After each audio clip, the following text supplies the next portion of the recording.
अस्सलाम वालेकुम नाज़रीन, मां है कंजा फातिमा और न्यूमेरान न्यूज़ रुक गई था खबरें आदम रिपोर्ट में ठार Ali Chandio Sanghar deputy commissioner doctor Imran अल हसन ख्वाजा पीपी अगवाना वरनक जेब मरी सांगड़ शहर ऐं उनजे भरपास जे इलाइक़नि जो दौरो करे बरसात खां पोइ जी सूरत हाल जो जाइज़ो वठण लाइ शहर ऐं ॿियनि इलाइक़नि जो दौरो कयो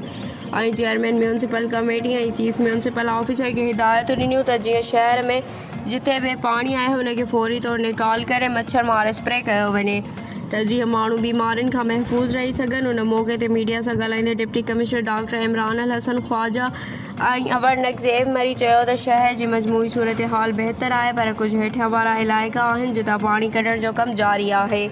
हुन चयो त 36 कलाकनि खां मुसलसल बरसात सबबि कुझु मसइला पैदा थिया पर जीअं ई बरसात बंदि थी त ज़िले इंतज़ामिया अगवाट प्लान तहत शहर मां पाणी कढी छॾियो। उन मौक़े ते x public health Pir Ali Raza, assistant commissioner Sanghar Mohammad Shafiq Arisar, chairman municipal committee Rashid Islam Mughal ऐं ॿिया ऑफिसर पिणु मौजूदु हुआ। वधीक ख़बरुनि ऐं अपडेट्स लाइ ॾिसंदा रहियो न्यूमेरान न्यूज़।